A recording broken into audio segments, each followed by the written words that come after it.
नमस्कार मित्रमैत्रिणींनो, एव्हरीथिंग या चॅनलमध्ये आपणा सर्वांचे खूप खूप स्वागत आहे. श्री स्वामी समर्थ. मित्रमैत्रिणींनो, आज आपण बेलाच्या झाडाची निर्मिती कशी झाली हे आज आपण पाहणार आहोत. बेलाच्या झाडाची निर्मिती प्रामुख्याने ती पौराणिक कथा आणि वैज्ञानिक दृष्टिकोनातून समजून घेता येते. हिंदू धर्मात या वृक्षाला अत्यंत पवित्र मानले जाते. त्याच्या उत्पत्तीबाबत शिवपुराणात आणि स्कंद पुराणात अतिशय सुंदर कथा सांगितल्या आहेत. बेलाचे झाड कसे निर्माण झाले हे आता आपण सविस्तर जाणून घेऊया. स्कंद पुराणातील कथेनुसार बेलाच्या झाडाची निर्मिती माता पार्वतीच्या घांबाच्या ठेंबापासून झाली आहे.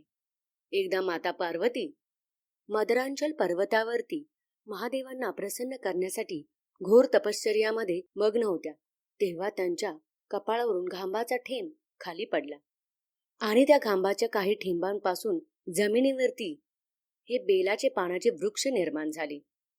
माता पार्वतीने या वृक्षाला विल्ब म्हणजेच बेलाचे वृक्ष असे नाव दिले.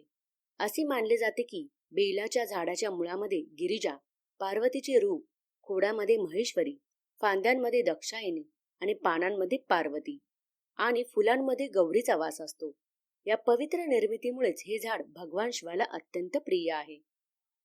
काही पुराणांमध्ये जसे कुर्म पुराण अशी कथा आहे की देवी लक्ष्मीने भगवान विष्णूंना प्रसन्न करण्यासाठी हजारो वर्षे कठोर तपश्चर्या केली. त्यांच्या या महान तपश्चर्येतून भक्तीतून एका पवित्र वृक्षाची निर्मिती झाली, ज्याला विल्ब वृक्ष असे म्हटले जातात. बेल फळाला श्रीफळ, लक्ष्मीचे फळ देखील म्हटले जाते. यामध्ये लक्ष्मी देवीचा वास आहे.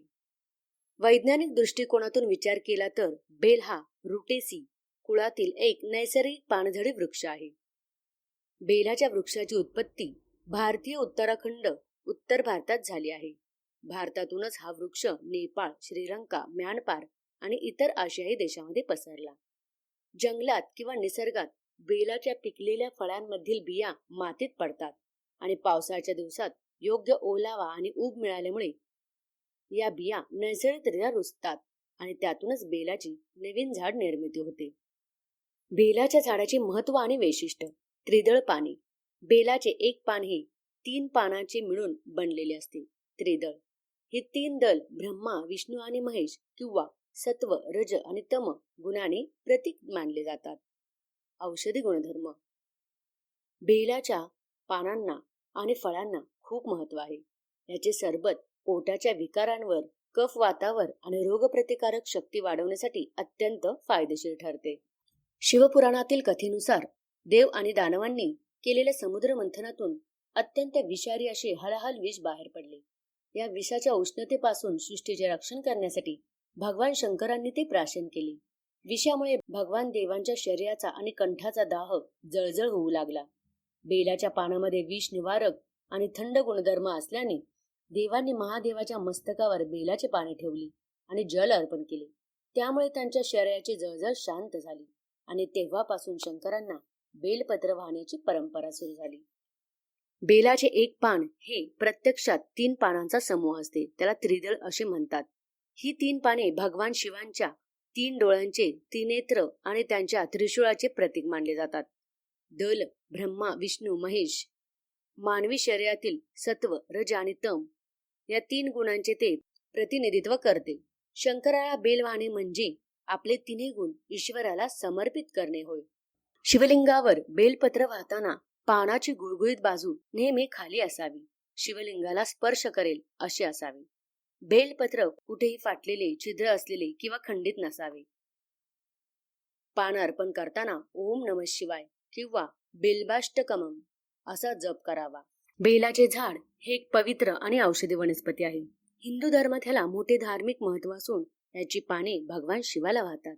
बेलाचे फळ कडक कवचाचे, पिवळसर आणि गोडगर असलेले असते. याचे आयुर्वेदामध्ये विशेष स्थान आहे. बेलपत्राचे सेवन केल्याने पचनक्रिया सुधारते, मधुमेह नियंत्रित राहण्यास मदत होते आणि शरीराची रोगप्रतिकारक शक्ती वाढते. यामध्ये विटॅमिन ए, सी, कॅल्शियम आणि फायबर भरपूर प्रमाणामध्ये असते. एकदा विद्याधर नावाचा राजा आपल्या कर्मामुळे शापित होऊन राक्षस बनला. आपल्या मुक्तीसाठी तो घनदाट जंगलामध्ये तपश्चर्या करू लागला. एक दिवशी शिवरात्रीच्या दिवशी तो उपाशी असल्यामुळे जंगलातील बेलाच्या झाडाखाली विश्रांती घेत होता. त्याने अनावधाने काही बेलपत्रे शिवलिंगावर पडली. त्यामुळे भगवान शंकर त्याला प्रसन्न झाले आणि त्याला पूर्वीचे विद्याधर रूप परत मिळाले. त्यामुळे बेलपत्र अर्पण केल्याने पापक्षय होतो आणि शिवकृपा प्राप्त होते असा विश्वास आहे. बेलपत्राची कथा आपल्याला असं सांगते की हे पत्र भगवान शिवाला प्रिय आहे आणि त्याची कृपा प्राप्तीसाठी अत्यंत महत्वाचे आहे. बेलपत्र अर्पण केल्याने भक्तांचे कल्याण होते आणि पापाचे निवारण होते. तर मित्रमैत्रिणींनो, अशा प्रकारे हे बेलाच्या झाडाची निर्मिती झाली आणि भगवान शिवांना हे बेलाचे पान खूप प्रिय आहे. तर मैत्रिणींनो, हा व्हिडिओ तुम्हाला कसा वाटला हे मला कमेंट करून नक्की कळवा आणि असेच विविध प्रकारचे व्हिडिओ पाहण्यासाठी आमच्या चॅनेलला लाईक आणि सबस्क्राईब करा आणि बेल आयकॉनला प्रेस करा. धन्यवाद.